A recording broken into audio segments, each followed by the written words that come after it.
friends, welcome back to my channel. If you are new viewer, please subscribe my channel for more videos. मुझे लगता है आप मेरी video पसंद करते हैं लेकिन मेरे चैनल को सब्सक्राइब नहीं करते। अगर आप मेरे चैनल को सब्सक्राइब नहीं करेंगे तो मुझे कहां से प्रोत्साहन मिलेगा और मैं नई नई वीडियो कैसे बनाऊंगी। तो please subscribe my channel for more videos. तो आज हम बात कर रहे हैं ऑर्डर 14 सिविल प्रोसीजर कोड की, सिविल प्रक्रिया संहिता की, जो कि बात करता है settlement of issue and determination of suit on issue of law and on issue agreed upon. It means कि विवादकों के स्थिरीकरण, विवादक कौन क्या होते हैं। जब भी कोई केस कोर्ट में दाखिल किया जाता है, उस केस को दाखिल करते बाद जो है कोर्ट उस पर डिसाइड करती है कि इस केस में कौन कौन से इशू हैं, कौन कौन से विवादक हैं, और उसी पे कोर्ट क्या है जजमेंट देती है। पहले वह इशू डिसाइड करती है कि इस केस में, इस विवाद में क्या है, कौन कौन से इशू हैं, उसकी लिस्ट बनाती है कि कौन सी पार्टी को किस चीज़ से क्या आपत्ति है, और उसके बाद वह उस पर डिसीजन देती है। जो भी जजमेंट आता है वो इशू पे 1 बाय 1 इशू को उसे डिटरमिन किया जाता है, उसको समझाया जाता है कि इस इशू पे क्या डिसीजन आया। तो फ्रेंड्स स्टार्ट करते हैं। तो विवादकों का स्थिरीकरण और विधि विवादकों के आधार पर या उन विवादकों के आधार पर जिन पर रजामंदी हो गई है, बात का अवधारण। तो रूल 1 कहता है इसका विवादकों की विरचना कैसे की जाएगी, फ्रेमिंग ऑफ इश्यू कैसे होगा। Issue arise when a material preposition of fact and law is framed by the one party and denied by other party. यानी कि जब विवादक तब पैदा होते हैं, इश्यू तब पैदा होते हैं जबकि तथ्य और विधि के कोई तात्विक प्रतिपादना एक पक्षकार द्वारा प्रतिज्ञात, यानी कि एक एक्सेप्ट कर रहा है और दूसरा डिनाइड करता है, तो वो क्या होता है, एक इश्यू पैदा होता है। एक पक्षकार के द्वारा उसे स्वीकार किया जाता है और दूसरे पक्षकार के द्वारा उसे मना किया जाता है, डिनाइड किया जाता है। तो ऐसे क्या है, विवादक पैदा होते हैं, इश्यू पैदा होते हैं। तात्विक परिपादनाएं विधि और तथ्य की वे परिपादनाएं हैं जिन्हें वाद लाने का अपना अधिकार दर्शित करने के लिए वादी को अभिलिखित करना होगा और अपनी प्रतीक्षा व्यतीत करने के लिए प्रतिवादी को अभिलिखित करना होगा। It means material proposition are those proposition of law and fact which a plaintiff must allege in order show a right to sue and defendant must allege in order to constitute his defense। यानी कि अगर वादी की तरफ से क्या है, वह अपने वाद लाने के अधिकार को दर्शाता है उस इश्यू को दिखाकर, और जो डिफेंडेंट है, प्रतिवादी है, वह क्या करता है, वह अपनी प्रतिरक्षा के लिए उस क्या तथ्य को, उस परिपादना को दिखाता है, दर्शाता है कि ये मेरे इशू हैं। तो इस तरीके से दोनों अपने अपने इशू बताते हैं कि इस केस में मेरा ये इशू है और दूसरा कहता है मेरा ये इशू है। तो इस तरीके से इशू बनते हैं। सब रूल 3 कहता है कि एक पक्षकार द्वारा प्रतिज्ञात, दूसरे पक्षकार द्वारा प्रत्याख्यात। एक पक्षकार के द्वारा क्या है, जो फैक्ट्स हैं, जो विधि के प्रश्न हैं, उसको बताया जाता है, रखा जाता है, और दूसरे द्वारा उसे मना कर दिया जाता है। तो हर एक तात्विक परिवादना एक सुभिन्न विवादक का विषय होगी। तो इस तरीके से अलग अलग एक इशू क्या है तैयार किए जाएंगे, लिस्ट तैयार की जाएगी। ये फॉर एग्जांपल मान लीजिए ए ने बी की प्रॉपर्टी पर क्या है कब्जा किया। तो जो ए का है कि बी ने क्या है, ए पहला इशू क्या आया कि ए ने क्या है बी की प्रॉपर्टी पर कब्जा किया है, ये एक इशू है। वह कितने टाइम से उस प्रॉपर्टी पे कब्जा किया हुआ है, ये एक इशू है। और जो बी है वो कहेगा कि नहीं मेरी ज़मीन मेरी है, तो ये भी एक इशू है। तो इस तरीके से इशू डिसाइड होते हैं। तो विवादक 2 किस्म के होते हैं।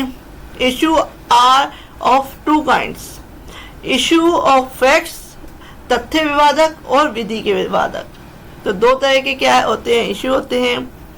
सब रूल 5 कहता है कि न्यायालयवाद की प्रथम सुनवाई में बात पत्र को, और यदि कोई लिखित कथन हो तो उसे पढ़ने के पश्चात और ऑर्डर 10 के रूल 2 के अधीन परीक्षा करने के पश्चात, एग्जामिनेशन करने के बाद, ऑर्डर 10 में एग्जामिनेशन ऑफ पार्टी बताया है, उसके पश्चात या पक्षकारों या उनके प्लीजरों की सुनवाई करने के पश्चात क्या है, यह निश्चित करेगा, यह निर्णय लेगा कि तथ्य की और विधि की किन तात्विक परिपालनाओं के बारे में पक्षकारों में मतभेद है। इट मीन उसके बाद वो डिसाइड करेगा कि कौन कौन से जो हैं उन दोनों पार्टियों में इशू हैं, कौन सी चीज पे विवाद चल रहा है, और तब वह उन विवादों की विरचना और अभिलेखन करने के लिए अग्रसर होगा और जिनके बारे में यह प्रतीत होता है कि मामले का ठीक निश्चय उन पर निर्भर करता है। यानी कि इन इश्यू को डिसाइड करने से क्या है, वो केस क्या है जो है उसका निश्चय हो जाएगा, उसका निर्णय हो जाएगा। तो उस केस में कोर्ट क्या है, एग्जामिनेशन करने के बाद या उसके एडवोकेट्स को सुनने के बाद वह इशू डिसाइड करती है कोर्ट कि कौन कौन से इशू पे इन दोनों पार्टियों में मतभेद है। सो रूल 6 कहता है कि इस नियम की कोई भी बात न्यायालय की से यह अपेक्षा नहीं करती कि वह उस दशा में विवादक विरचित या अभिलिखित करे जब प्रतिवादी बात की पहली सुनवाई में कोई प्रतीक्षा नहीं करता। यानी कि जब ये जो बात है कि कोर्ट तब तक इश्यू डिसाइड नहीं करेगी जब तक जो डिफेंडेंट है उसने अपना डिफेंस क्या है अपना नहीं रखा हो।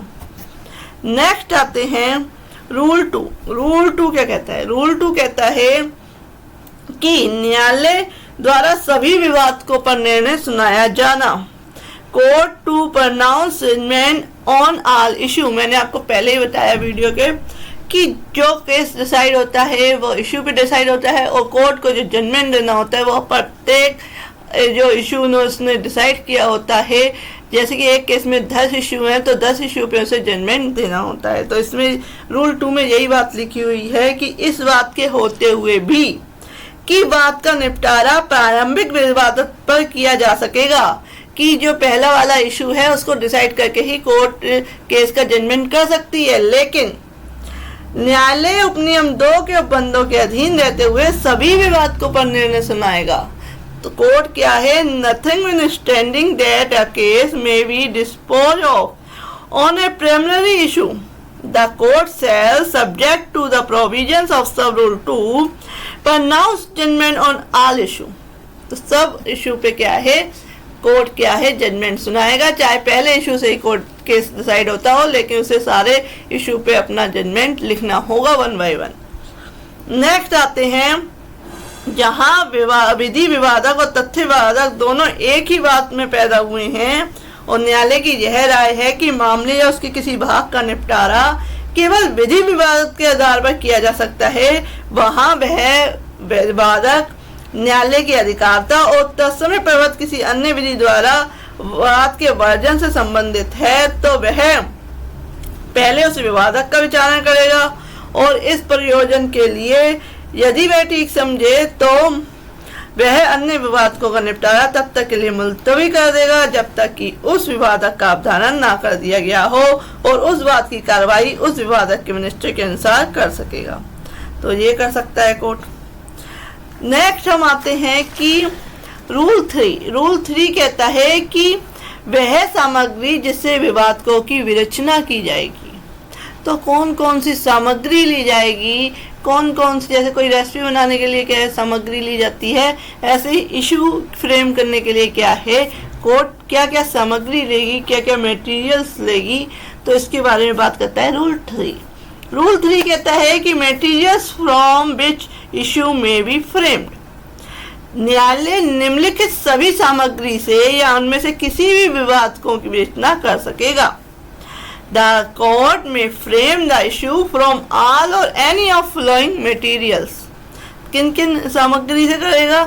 पक्षकारों द्वारा या उनकी ओर से उपस्थित किन्हीं व्यक्तियों द्वारा या ऐसे पक्षकारों के प्लीडर द्वारा शपथ पर किए गए अभिकथन जिन्होंने एफिडेविट पे क्या है अपने स्टेटमेंट दिए हुए हैं पक्षकारों ने या उनके विटनेसेस ने, तो उससे क्या है इश्यू क्या है वो ले सकता है। नेक्स्ट आते हैं अभिवचनों या बाद में परिप्रश्नों के उत्तर के लिए अभिकथन। जो allegation made in the pleadings on answer to interrogatory delivered in the suit, तो उससे क्या ले सकता है वह अभिवचन। उन अभिवचनों से क्या है इशू क्या राइज हो रहे हैं उनमें, तो वो भी इशू वहां से उठा सकता है। नेक्स्ट आते हैं कि दोनों पक्षकारों में से किसी के द्वारा पेश की गई वस्तुओं की अंतर वस्तु, the content of document produced by either party. जो दोनों पक्षकारों ने, दोनों पार्टियों ने जो अपने डॉक्यूमेंट्स अपने अपने डिफेंस के लिए, अपने अपने राइट्स को दिखाने के लिए लगाए हैं, तो उनकी जो अंतर वस्तु है, उनका जो कंटेंट है, उसमें से भी इशू फ्रेम किए जा सकते हैं। तो ये मटेरियल्स हो गए। रूल 3 क्या बताता है? मटेरियल्स के बारे में। आपको क्वेश्चन भी आ जाता है, ज्यूडिशरी में आ जाता है, आपका किसी भी एग्जाम या परीक्षा में ये क्वेश्चन आ सकता है। नेक्स्ट आते हैं रूल 4। रूल 4 कहता है न्यायालय विवादकों की विवेचना करने से पहले साक्ष्यों की और दस्तावेजों की परीक्षा कर सकेगा। कोर्ट में एग्जामिन विटनेस और डॉक्यूमेंट्स बिफोर फ्रेमिंग इशू। जहां न्यायालय की राय है कि किसी ऐसे व्यक्ति की परीक्षा किया जाना न्यायालय के सामने नहीं है, या किसी ऐसी दस्तावेज का निरीक्षण किया जाना, जांच की जाना जो बाद में पेश नहीं की गई है, विवादों को ठीक विवेचित करने, यानी कि जो विवादक जो इशू फ्रेम करने हैं उसकी उन दस्तावेजों का निरीक्षण करने से पहले या उन विटनेसेस की क्या है जांच परीक्षा करने से पहले वो इशू डिसाइड नहीं हो सकते। वहां विवादकों की विवेचना किसी ऐसे दिन के लिए स्थगित कर सकेगा जो 7 दिन के पश्चात का ना हो, और तत्समय प्रवृत्त किसी विधि के अधीन रहते हुए संबंध या अन्य आदेशिका द्वारा विवश करके और किसी व्यक्ति की हाजिरी करा सकेगा और उस व्यक्ति द्वारा किसी दस्तावेज को पेश कर सकेगा जिसके कब्जे या शक्ति में वह दस्तावेज है। तो इस तरीके का ऑर्डर कर सकता है कि आप क्या है डॉक्यूमेंट्स कोर्ट में दिखाएं या जो विटनेसेज है उनकी परीक्षा कराएं। नेक्स्ट आते हैं रूल 5। रूल 5 कहता है विवादकों का संशोधन और उसे काट देने की शक्ति, power to amend and strike out issue.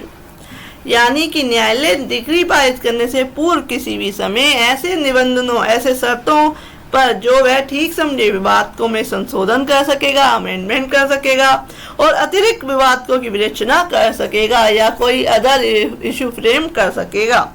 और सभी ऐसे संशोधनों, अतिरिक्त विवाद जो पक्षकारों के बीच विवादग्रस्त बातों के अवधारण के लिए आवश्यक हो, इस प्रकार संशोधित किए जाएंगे और विवेचित किए जाएंगे। सब रूल 2 कहता है रूल 5 का कि न्यायालय डिक्री पारित करने से पूर्व किसी भी समय किन्हीं विवादकों को काट सकेगा, यानी कि उनको उस केस से हटा सकेगा जो इशू फ्रेम किए हैं, लेकिन डिक्री पारित करने से पूर्व, और जिसके बारे में यह प्रतीत होता है कि वह गलत और तौर पर विचलित या पुनर्स्थापित किए गए हैं, कि वह गलत तरीके से क्या है या पुनर्स्थापित किए गए हैं। नेक्स्ट आते हैं रूल 6। टोटल इसमें जो रूल है वो रूल 7 तक है। तो रूल 6 कहता है तथ्य के या विधि के प्रश्न करार द्वारा विवादकों के रूप में कथित किए जा सकेंगे। Question of fact and law में भी agreement we state in form of issue.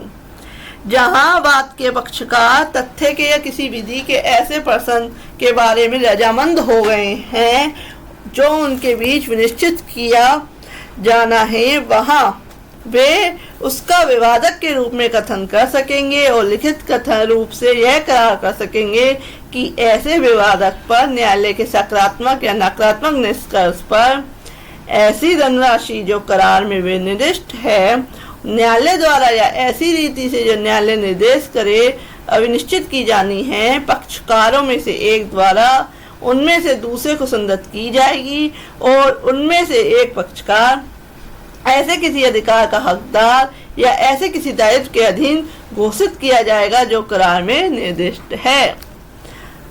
Next कहता है कि कोई संपत्ति जो करार में निर्दिष्ट है बाद में विवादग्रस्त है, पक्षकारों में से एक द्वारा उसमें से दूसरे को या ऐसे परिणत की जाएगी जैसे कि वह दूसरा निर्देश करे। नेक्स्ट कहता है कि पक्षकारों में से एक या अधिक पक्षकार करार में निर्दिष्ट या विवादग्रस्त से संबंधित कोई विशिष्ट कार्य करेंगे या करने से विरत रहेंगे। तो इस तरीके से बताया गया है रूल 6 में।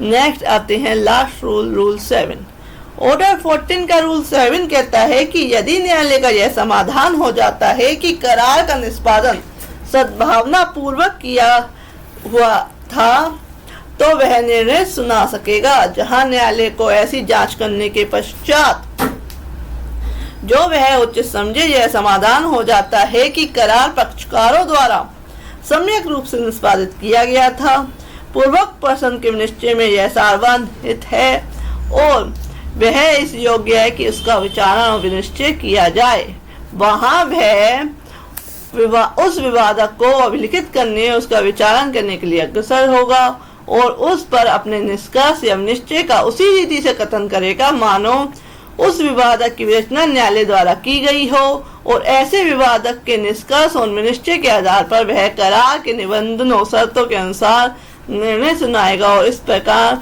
सुनाए गए निर्णय के अनुसरण में डिक्री होगी। तो ये हो गया आपका रूल 14 कंप्लीट। नेक्स्ट वीडियो में बताऊंगी रूल 15। फ्रेंड्स, अगर चैनल पे नए हैं तो please subscribe my channel for more videos.